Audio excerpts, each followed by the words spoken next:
শুভ সন্ধ্যা। রামধনু horror channel থেকে আবার চলে এসেছি তোমাদের বন্ধু, তোমাদের গল্পের আসরে। তোমাদের প্রিয় বন্ধু আবার এসে পড়েছে তোমাদের গল্প শোনাতে। আজ এক এক শ্রেষ্ঠ রাইটার শীর্ষেন্দু মুখোপাধ্যায়ের এক ভূতের গল্প শোনাবো। তারই কলমের সৃষ্টি শীর্ষেন্দু মুখোপাধ্যায়ের লেখা কালীচরণের ভিটে। শুনছেন আপনারই বন্ধুর কণ্ঠে। স্যাটারডে ফিভার নাইট অবলম্বনে আজ যে গল্পটি শুনবেন, হাড় হিম করা এক ভৌতিক গল্প। শীর্ষেন্দু মুখোপাধ্যায়ের গল্প তোমরা অনেকেই শুনেছ, পড়েছ, তাই আজ আমার কণ্ঠে, তোমার প্রিয় বন্ধু, প্রিয় কাকুর কণ্ঠে শোনো সেই গল্পটি, কালীচরণের ভিটে। কালীচরণের শহরের ওপর বাড়ি। আমি আমার মতো করে বলছি, শীর্ষেন্দু বাবুর লেখা গল্পটি আমি আমার মতো করেই আপনাদের শোনাচ্ছি। শহরের ওপরই জমজমাট জায়গায় কালীচরণ বাবু ভিটে। কালীচরণ বাবু আজ এইটা কেনে, কাল ওইটা কেনে, আজ জাহাজ কেনে, কাল অমুক কেনে। আদার ব্যাপারী থেকে জাহাজের ব্যাপার ওনার কাছে সব কিছুই জলের মতো থাকত। হঠাৎ কিছুদিন হলো কাঁচকলা ব্যবসা করবে। সবাই বলা বলি করতে আরম্ভ করলো, এ হলো কি কালীচরণের? কালীচরণ কি ভূতে ধরল নাকি? হঠাৎ এত সব ব্যবসা থাকতে কালীচরণ এসে পড়ল কাঁচকলার ব্যবসা করতে। যাই হোক, বাড়ির লোকেরাও, দুই ছেলে এক মেয়ে, সবাই বলে উঠল, বাবা এইসব তুমি কি আরম্ভ করেছ? কিন্তু সবাই বলা বলি করতে লাগলো, কালীচরণকে নিশ্চয়ই ভূতে ধরেছে। এই কথাটা কালীচরণের স্ত্রীর কানেও এলো। কালীচরণের স্ত্রীও বুঝতে পারছে তার স্বামীর হাব ভাব থেকে সত্যি কি কালীচরণকে ভূতে ধরেছে। হঠাৎ একদিন রাত্রি 2:30-3:45 বাজে হঠাৎ উঠে বলে, আমি পোলাও খাবো। কিন্তু যা বলা তা করতেই হবে কালীচরণে, নইলে জেদ। নিরুপায় হয়ে অত রাতে সেই পোলাও বানিয়ে দিল কালীচরণের স্ত্রী। পোলাও কালীচরণ বাবু বসে রাত্রিবেলায় গ্রহণ করলো। এর কিছুদিন পর এরকম কিছু ঘটনা ঘটতে লাগলো। হঠাৎ খবরের কাগজে তখন রোজ বেরোতে লাগলো, আজকে এত লোক ম্যালেরিয়ায় আক্রান্ত, হেডলাইন। তার পরের দিন কলেরায় আক্রান্ত, যক্ষায় আক্রান্ত, এরকম জন্ডিসে আক্রান্ত। এরকম দেখতে দেখতে কালীচরণ ভয় পেয়ে গেল। বলল, শহরে এত পলিউশন, এইখান থেকে আমি আমার দেশের বাড়িতে, পিতৃপুরুষের বাড়িতে গিয়ে গ্রামে থাকব। স্ত্রী বলল, সে কি পিতৃপুরুষের? সে তো কয়েকশো বছর আগে, তোমার 100 বছর কাছাকাছি হবে, তোমার সবাই মরে ভূত হয়ে গেছে। ওইখানে গ্রামের বাড়িতে এখন আর সেই গ্রামের বাড়ি আছে না জঙ্গলে ঢেকে গেছে?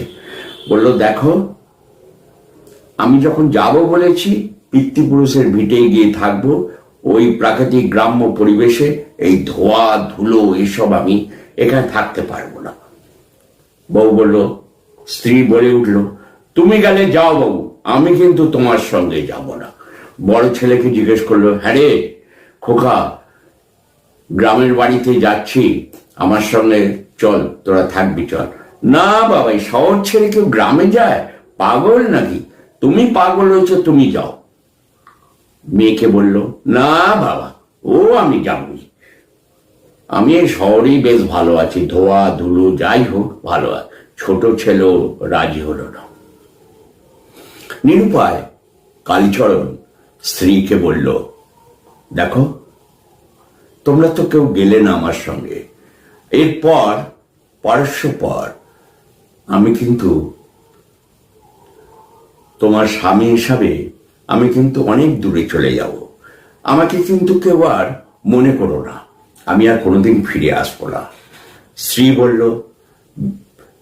তুমি এইসব কথা বলে চলে যাচ্ছ, তুমি যদি মনে করো ফিরে না আসবে, আমরা আর কি করব বলো। কালীচরণ তল্পা গোটালো একটা বড় টিনের বাক্স, তার মধ্যে জামা কাপড় জিনিসপত্র নিল, একটা ব্যাগে খাবার জিনিসপত্র নিল, একটা ছোট্ট বেডিং টাইপের নিল, তার মধ্যে তোষক চাদর ফাদর, একটা ছোট বালিশ ফালিশ নিয়ে ট্রেনে করে গেল।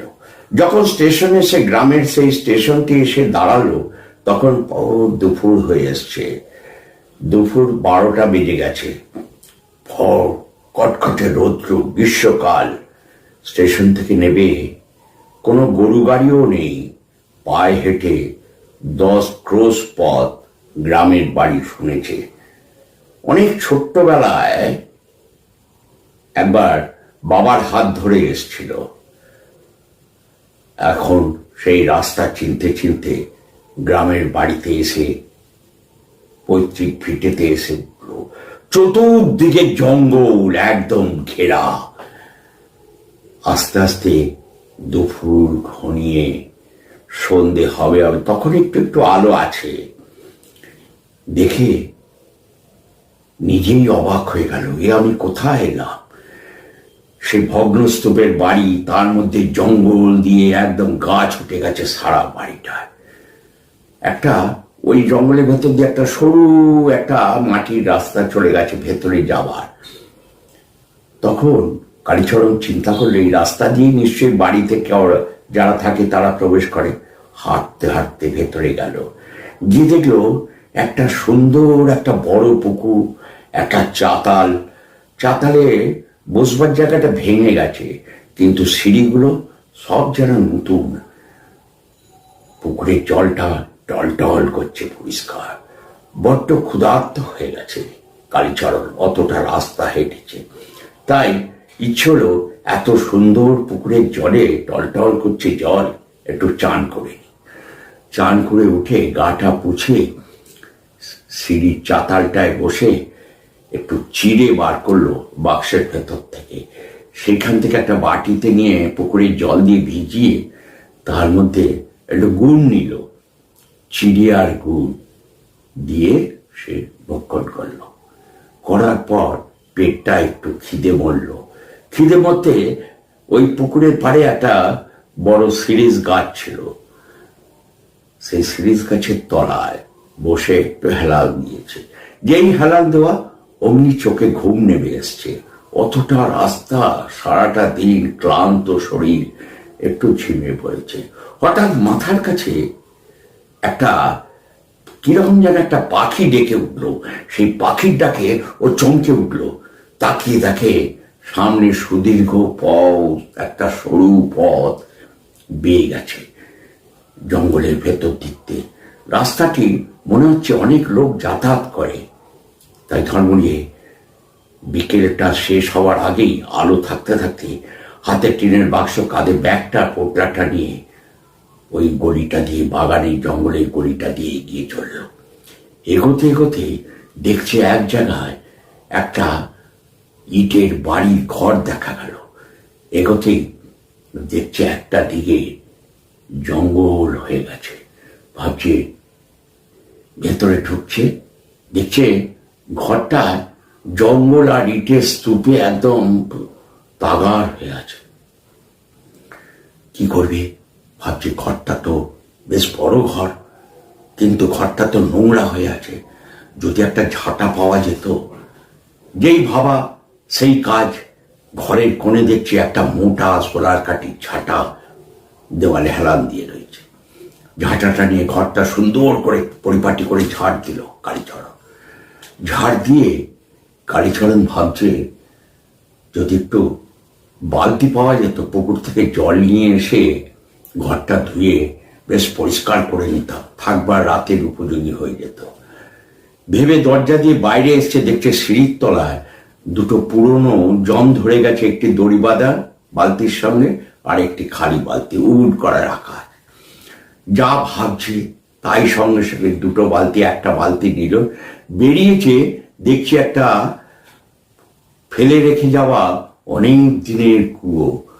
ভাবছে যদি কুয়োটা পরিষ্কার থাকে। ভাবতে ভাবতে কুয়োর পাড়ে গেছে, গিয়ে দেখছে অত বছর আগেকার কুয়ো, স্বচ্ছ জল। জল তুলেছে, জল তুলে ঘরের মধ্যে গিয়ে পুরো ঘরটাকে ধুইয়েছে ঝাঁটা দিয়ে, চকচক করে ধুইয়েছে। ধোয়ার পর ঘরটা তো বেশ পরিষ্কার হচ্ছে। জানলার দিকে তাকিয়ে দেখে ঘরের দুটো কপাটি জানলার নেই, জানলার দিকটা পুরো ভাঙা।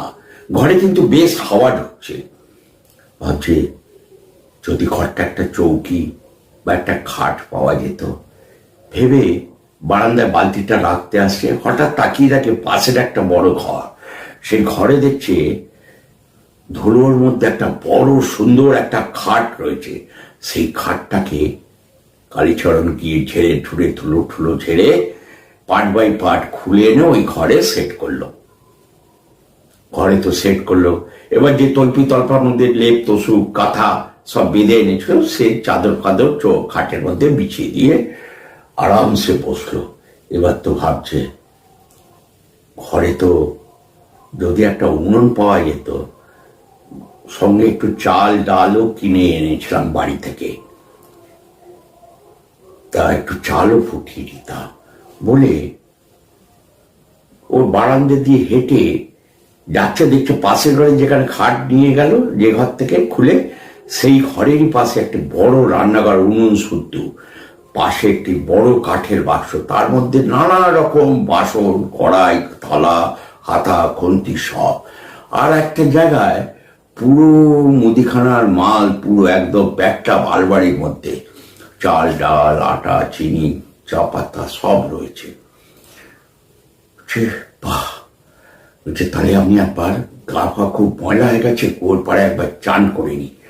চান করে নিয়ে দেখি বাগানে কিছু, শুনেছি আমাদের বাবার কাছে শুনতাম আমাদের নানা রকম ফল ঠল গাছের চাষবাসের অনেক জিনিস হতো। এবার বাগানের ভেতর হাঁটা দিয়েছে, দেখছে মানে করলা গাছে ভর্তি করলা হয়েছে, ঝিঙে হয়েছে, পটল হয়েছে, বড় বড় কুমড়ো হয়েছে। যখন এইসব তুলে বাগান থেকে বেরিয়ে আসছে, দেখছি গাছে সব পাকা পাকা আম।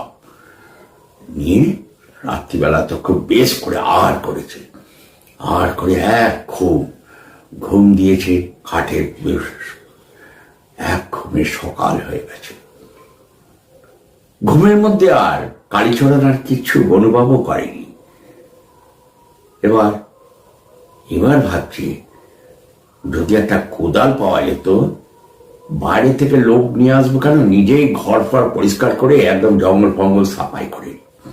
ও নিজেই পরের দিন সকালবেলা লেগে গেল, জঙ্গল ঠঙ্গল সাফাই করে ঘর ফর আশেপাশে ঘরটা সব পরিষ্কার করে গেল। একবার লোক বসতি করার মতো ঘর হয়ে গেল পরিষ্কার। আর খানিকটা বাজার থেকে চুন আর এসব নিয়ে এসে, রং টং নিয়ে এসে ঘরটার সব রং করে নিল কালীচরণ থাকার মতো। এবার কালীচরণের মাথায় চাপলো একবার স্ত্রীকে, ছেলে মেয়েকে নিয়ে এসে দেখানো উচিত যে আমি কোথায় থাকি। বললো এই ভিটেতে কেউ থাকে নাকি? ছেলেরা বলেছিল, স্ত্রী বলেছিল ওতে ভূতে বাস করে। যাই হোক, স্ত্রীকে গিয়ে বললো আমি কোথায় থাকি, চলো একবার দেখবে, যদি ভালো না লাগে চলে এসো, থাকতে হবে না। স্ত্রী বলল ঠিক আছে চলো। ছেলে মেয়েদের নিয়ে কালীচরণের সঙ্গে সেই দেশের বাড়ি পৈতৃক পিঠে গেল। দিনের বেলা ভালো মন্দ খাওয়া দাওয়া করে সবাই শুতে গেছে এক একটা ঘরে। ছোট ছেলে আর বড় ছেলে এক ঘরে, মা আর স্ত্রী কালীচরণ একসঙ্গে, পাশের ঘরে মেয়ে। হঠাৎ ঘুমোতে যাবে, ভয় পেয়ে চিৎকার করে উঠে অজ্ঞান হয়ে গেছে। তখন বাজে রাত্রি 11টা। ভূ করে মানে একটা শব্দ শুনতে পেয়েছে কালীচরণের স্ত্রী, যে মেয়ে ভূত করে চিৎকার করে উঠেছে। এরপর কালীচরণ স্ত্রী তার মেয়েকে জল ঠল দিয়ে তার কাছে নিয়ে এসে শুনিয়েছে, চোখে মুখে জল দিয়ে।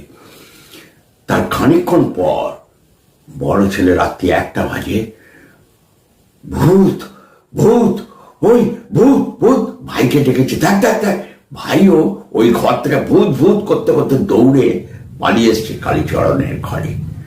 কালীচরণের স্ত্রী দেখছে দরজা আগলে একটা বড় একটা লম্বা সাদা কাপড় পরা ছায়ামূর্তি তার মুখের সামনে দাঁড়িয়ে আছে, আর ছেলে মেয়ে গুলো কালীচরণের স্ত্রীকে জাপটে ধরে রয়েছে। কালীচরণের স্ত্রী বলছে, কে কে, সরে যাও, সরে যাও তোমরা এখান থেকে। তারপর কালীচরণের স্ত্রী অজ্ঞান হয়ে যায়। পরের দিন ভোর হতে 2 ছেলে মেয়েকে নিয়ে কালীচরণের স্ত্রী শহরে ফিরে যায়। বলল, বাবা তুমি থাকো থাকো। ছেলে মেয়েরা বলল, আমরা তোমার সঙ্গে থাকছি না, প্রতিটা ঘরে ভূতে ভর্তি, প্রতিটা ঘরে চলাফেরা করে বেড়াচ্ছে ভূতেরা। কালীচরণকে ফেলে রেখে স্ত্রী ছেলেরা মেয়েরা চলে গেল। কালীচরণ একবার চিন্তা করলো, এখানে ভূত এলো কোথা থেকে, ওরা ভূতই বা দেখলো কি করে? এটা এক অবাক কাণ্ড। কারণ কালীচরণ তো নিজেই কালীচরণকে ভূতে ধরেছে, ও আর ভূত কাকে দেখবে? তাই ভূতের সঙ্গে কালীচরণকে শেষ জীবনটা সেই পৈতৃক ভিটেতেই কাটাতে হলো। কেমন লাগলো শীর্ষেন্দু মুখোপাধ্যায়ের সৃষ্টি কালীচরণের ভিটে, এক ভৌতিক গল্প? যদি ভালো লাগে তাহলে একটা লাইক দিও, অতি অবশ্যই কমেন্টস করতে ভুলো না। আর যাদের নোটিফিকেশন অন আছে অতি অবশ্যই নোটিফিকেশনটা অন করে নিও পরবর্তী গল্প শোনার জন্য।